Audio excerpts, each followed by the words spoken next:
Hey guys, how's it going? I'm Duke of Italy, favorite lo-fi music YouTuber, and welcome back to Unreleased April. Last time we covered the infamous live bootleg Dawn of the Blackhearts by Mayhem, and today we will be covering something totally different. Today we are covering the demo, and normally if I say a demo on this channel, you guys are probably gonna think, oh, what is it like some black metal release probably, but no, this is actually a demo that was, I want to say it was remixed, don't have any idea, and there's plenty of reasons to believe it wasn't remixed at all or even mixed at all.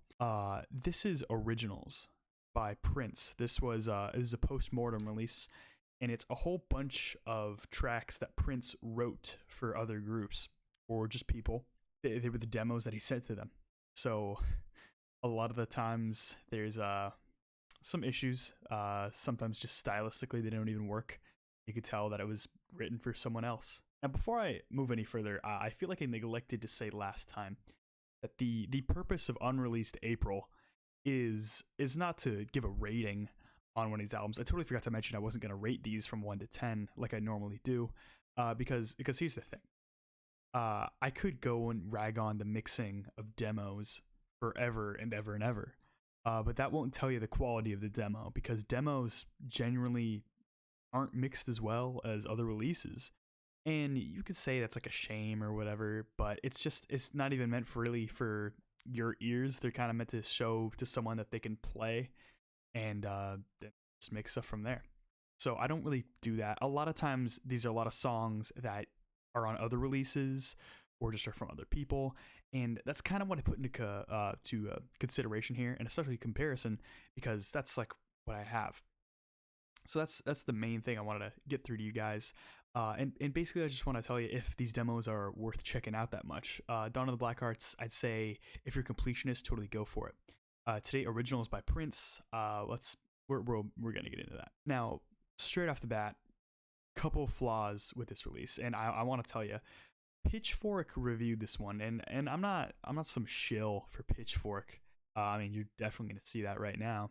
Actually, think a lot of their takes are pretty garbage, except for the only unique take they have that I agree with is actually their takes on Mars Volta. I don't actually like Mars Volta at all. If you like them, nothing against you. They're prog and they're fun, and if you enjoy them, power to you as you can. But one review that I consider to be absolutely criminal is of Prince's Originals that we're talking about today. They gave the release a 9.5 out of 10. I have some of my favorite albums I don't give a 9.5 out of 10. Like, that's insane. Like, that's supposed to be a good album. But then again, they gave the new Fiona Apple album a 10, and that album's not a 10. Just that in the first place, you could probably tell the person who listened to that a Prince completionist or something like that. And I just find it totally ridiculous, because this album is not a 9.5 out of 10. It's not a 9 out of 10, not an 8 out of 10, 7 out of 10, maybe. And that's assuming this was all mixed better, because some of these tracks aren't mixed very well. And one of my main complaints is that as a completionist piece of material here, because don't expect to come here to hear the most ideal version of most of these songs, because other artists did them better. I mean, they were intended for other artists, but actually, funnily enough, Prince's versions are better than plenty of these other artists here. Maybe for his vocal style, his delivery, or just the instrumentals are slightly tweaked. But here's where another flaw comes. If you know the song in its popular format, which actually these Prince versions are the new popular format, because not all these songs are popular. They're very unpopular. Then chances are you heard what you needed.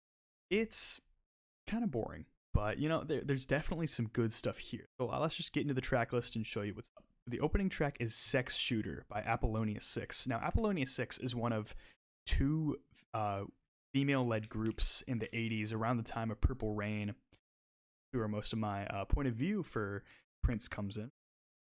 Prince formed two groups, Apollonia 6 and another group of 6 that I'll get into because they show up on this track listing here, where their entire gimmick was to wear lingerie on stage, sing seductive lyrics, and dance seductively, and their songs actually don't have that much substance to them. And you think Prince would know what he's doing.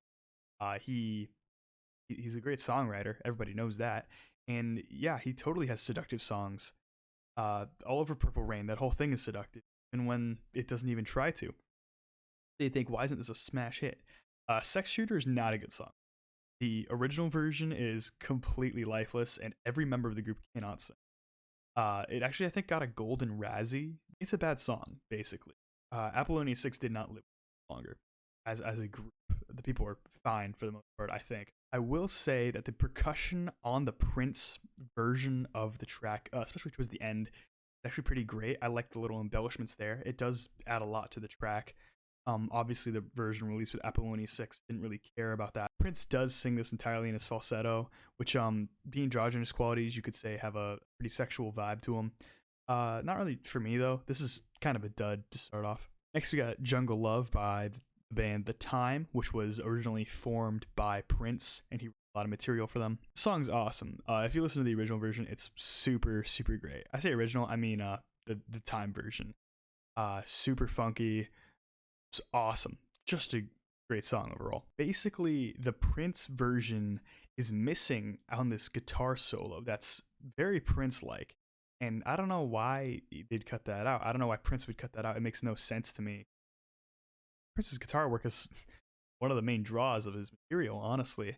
And if it's not there, it's just not good. So it's cut in half from like 6 minutes to about 3. Just a lot of cool embellishments are removed, but Prince's voice works super well here.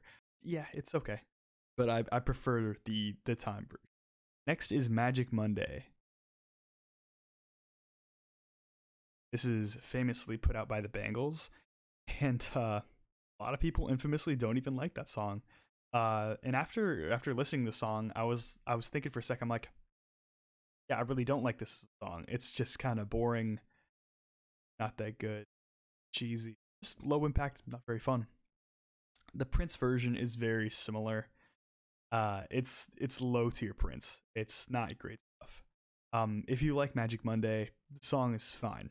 It's okay. I've been saying Magic Monday. I think it's Manic Monday. Sorry about that. But then again, I don't respect the track, so not that different from what I actually feel. Next is Noon Rendezvous by actually a percussionist for a lot of Prince's material, Sheila E. Now, the thing about Sheila E. is she has like 3 songs on this album, none of which are all that great. Prince really made some weird material for her, and Noon Rendezvous, I just think, is a pretty awkward track. I think the instrumentals aren't great, and the lyrics are far from bulletproof. I think the Prince version is, firstly, mixed much better. The drums on the Sheila E. version feel like they're crashing through at an unrelenting volume, and it's very distracting. I do think Prince's vocals on top of the piano sounds pretty nice, though. Again, not bulletproof, but I think it's pretty nice. So I mentioned Apollonia 6 earlier, but this time we have Vanity 6, which is the same group, except the woman referred to as Apollonia switched out for a woman named Vanity. Look up the Wikipedia story about Vanity 6. You're gonna get some unsavory facts about their naming. Really cringe, especially for Prince. But this song is Makeup, and I'm not gonna lie, it sucks. It's bad. It's just a very skeletal instrumental with lyrics over the top that are pretty bizarre, syncopated in a way, but they're just not good. I don't understand the appeal of it at all. It's not even sexual. Well, it's sexual, but like it doesn't have like anything in it that like hooks you. It's not like alluring. It's like, I don't know how to compare it to something without getting like demonetized, but like, I don't know. It's gross. A comparison actually made when listening to it. It is not like the very beginning of The Beautiful Ones by Prince off of Purple Rain, where you got those vocals like back and forth to each other that just have this super mysterious quality to them, and you don't even know what they mean. But just something about them just hooks you in so much, like you really want to know more. But this song Makeup, it leaves nothing to the imagination, which is kind of ironic. But it leaves a lot to be desired at the same time. Just skeletal instrumental, terrible singing. Like it's not even singing; it's like half spoken word for most of it. and I can get spoken word, but this is not it. Prince's version has a lot of a thicker instrumental, but Prince actually, his voice works better here, which even though it like doesn't match the lyrics, it does sound better overall. It's still not good, but it could be worse. Next is 100 Miles Per Hour by Prince's band Maserati. This band is completely like almost unknown. You can't find them on Spotify, can't find them on Bandcamp or anywhere. You can find this album actually on YouTube, but like it doesn't even have a track listing, so I didn't even bother to find it. I will say though, this track is kind of banging. It's pretty sick. Originally, from what I saw, it was about like 7 minutes long, so it's definitely shorter here. The Prince version is very stadium rock, but it has plenty of funk elements that really push it all the way through the end, and it really gives you a nice grip to it, and it doesn't make it feel all that cheesy. I will say that it does just kind of end. It doesn't really have a satisfying conclusion, but what is here is pretty solid. The next song is actually a Kenny Rogers track, You're My Love. I'm super confused why Prince wrote a song for Kenny Rogers, and I'll admit I didn't do my research and find out if it was a long and storied relationship between the two, where Prince would write Kenny Rogers plenty of songs, because you'd think a lot of the appeal of Kenny Rogers would be that he wrote his own music. It's not like he's got a crazy approach to it, but Prince wrote a song for him. I will say that the original is fun. It's got some pretty typical like country elements for the time, and for that I actually like Prince's version a bit more. I will say Prince's vocal style doesn't work as well for these exact lyrics, but his voice is still pretty good here, so I mean it's totally worth it for that. But I think the instrumental is a lot better. You use an actual drum set instead of just I don't even know what it is. It's not quite a slotted drum, but it's just like a it's like a castanet, but like thicker. I don't know how to explain it, but I could probably find it somewhere. Prince's version has like these jangly guitars in the background that are actually pretty satisfying. Not quite John Frusciante, but it reminds me of him just a little bit. I will say it definitely drags. It feels like there's definitely a portion that could get cut off, but I'll say it's a good track. Next we get the song Holly Rock by Sheila E. It's a pretty fun funk pop track, and it has an awesome sax solo kind of towards the end. Prince's version does have some more electronic bits, and I actually like his voice more. But here it's actually not that enthusiastic. After listening to 2 full versions in a row, though, I will say it does kind of drag a little bit. I don't really need the whole length of it. Overall, it's not smart or all that interesting, but I don't have an issue with it. Next, we get the song Baby You're a Trip, which was popularized by Jill Jones. This song is a slower track that is sang just very beautifully. And I'll be honest, this is probably the best like popular track on here so far. Popularized and popular. This was one of the more popular tracks here. And somehow I think Prince's version is actually a bit better. The instrumentals are thicker and you really hear the bass underneath the whole thing. And Prince just really flexes with his vocal range here, which was the only way to make it better. And he's just going all over. Really nice embellishments. Just really nice touch, really solid track here. And I would, if I was him, I would have just released it and hey, this is Prince, and I'd just be super proud of it. Then we get the third Sheila E track, The Glamorous Life. The Sheila E version is 9 minutes in length. It is completely unjustified. It's her kind of just rattling away on the percussion for the rest of it. Don't expect whiplash solos. Don't expect any of that. It's just bunch of percussion after the song, and it's unnecessary, and just straight up the Prince version is better. There is a synth on the Prince version that it kind of just pierces all the way over the first minute that I really could do without, but the whole rest of the track is better. So the next song is by The Time. It's called Gigolos Get Lonely Too. There's a certain quality to this track that I think Prince just really had this song made for him. Prince is so much more sexual than The Time, and that's kind of what makes it so much better. Knowing Prince, I know him for being a bit of a sexual icon, and Prince's version is just mixed better overall. But as a song in its entirety, I don't think it's entirely bulletproof. Some of the lyrics do fall a bit flat, but Prince's version is the superior version. Next is the track Love Thy Will Be Done. This was popularized by Martika, which a lot of people love that original version, or the popularized version. I keep messing. But this was actually originally a poem written by Prince. I will say straight up, the lyrics here are a little too flowery for my taste, just a little too much. But I will say the instrumentals are really good on the second verse. And I will say Prince's version has a much more deafening snare for some reason. Also, Prince being in his falsetto like the entire time doesn't do it for me. It's just not how I want to hear his voice. And just stylistically, I don't think it's one of Prince's best tracks. The Martika version is probably a little bit better. It probably fits just a little bit better. It's not a track for me, but a lot of people seem to like it a lot. Next is the final Sheila E. track, Dear Michelangelo. Now this track is layered with tons of synths for the beginning, borderline comfy synth sounding, which is super bizarre. But I will say this track is just covered in issues. One of the main ones is the chorus says Dear Michelangelo, and that's so many syllables to just pack into a chorus. It's really awkward, and the rest of it's just awkward too. But I will say there is like a guitar part that comes more into the front towards the end of the track. It sounds very Fripp of King Crimson fame. I don't know how that got there, but I'm glad it is there. It does keep the track from being truly bad. Prince's version kind of makes the style just a little more applicable, a little easier to grasp.